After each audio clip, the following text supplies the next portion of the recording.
অসংখ্য ফজিলতের দিন। হাদিসে পাক রাসূল সাল্লাল্লাহু আলাইহি ওয়াসাল্লাম বলেছেন, জুমার দিন যদি কোনো ব্যক্তি সকালে গোসল করে, দূর থেকে পায়ে হেঁটে যথাসাধ্য তার ভালো পোশাক পরিধান করে, কোনো কথা না বলে মসজিদে এসে যেখানে জায়গা পায় সেইখানে বসে ইমাম সাহেবের খুতবা শুনে সম্পূর্ণ জুমার নামাজ আদায় করল, সুবহানাল্লাহ, তার জন্য কত নাকি জানেন?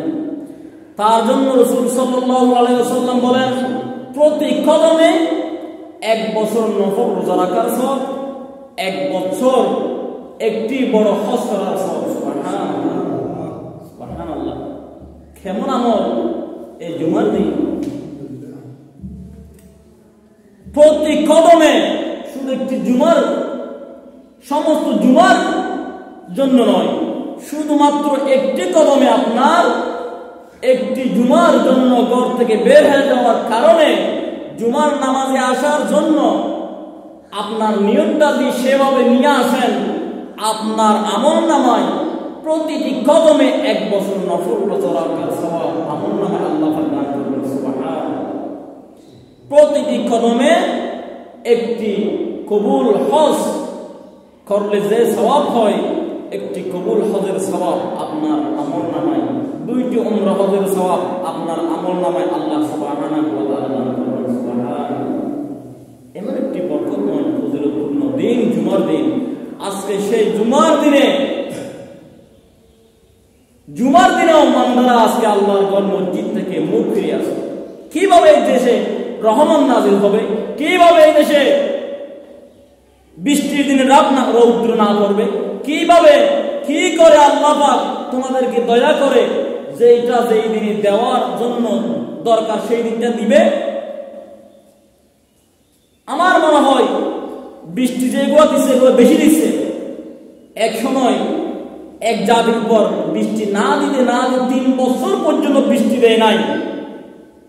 আমার মনে হয় 3 বছর না, এই জাতির উপরে, এই বাংলাদেশের জাতির উপরে 3 বছর নয়, বছরকে বছর, যুগ যুগ আল্লাহ সুবহানাহু ওয়া তাআলা বৃষ্টি না দিয়ে মারা দরকার।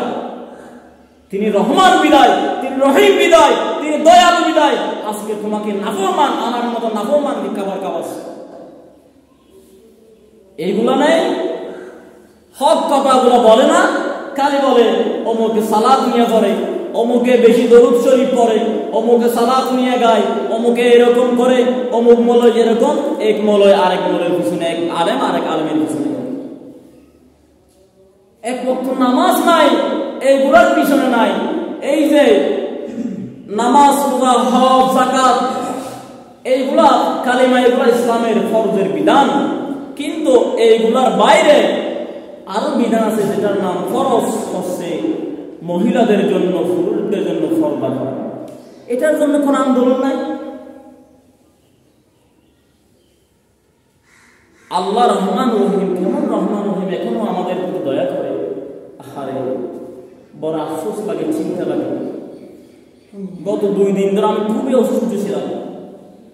আমি মনে মনে চিন্তা করেছিলাম এই জুমাতে আমি আসতে পারবো না বা পড়াইতে পারবো না জুমাটা। মাত্র একটি সিজদা দিয়ে 2টি রাকাত নামাজ পড়ে রবকে বলছি, রব আমি জুমার জন্য কথা বলি, শত শত মানুষে শুনে একজন মানুষ আমার কথা আমল করবে না, তুমি আমাকে জুমার জন্য, তুমি পড়ার জন্য তৌফিক দাও। আমি অ্যান্টিবায়োটিক খেয়েছি, বিশ্বাস করেন, ওষুধ খেয়েছি, কোনো কাজ করে নাই। আমি রাত্রে যখন রবের কাছে একটি সিজদা দিয়ে বললাম, মালিক আমি তো তোমার জন্য তোমার কোরআনের কথা মানুষের কাছে বলি, আমি যদি সুস্থ না হই আমি কিভাবে বলবো? শত শত মানুষ আমার এই মাইকের আওয়াজটা শুনি। আমি বিশ্বাস করেন এই মসজিদের মিম্বারে সেই কথা বলেছি, আমি দেখতে পাচ্ছি আমার রব আমার কথা কবুল করে আমাকে ভালো করে দিয়েছেন অন্তত জুমার জন্য। সুবহানাল্লাহ, বলি আলহামদুলিল্লাহ।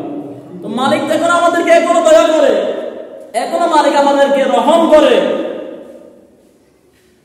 সেগুলোর প্রতি আমাদের খেয়াল নাই, নজর নাই, খালি আছে আমরা অশ্লীল বাহায়াপনা, কাকে কে মারতে পারে, কাকে কে যেমন জুলুম করতে পারে সেইটা নিয়ে আমরা আছি।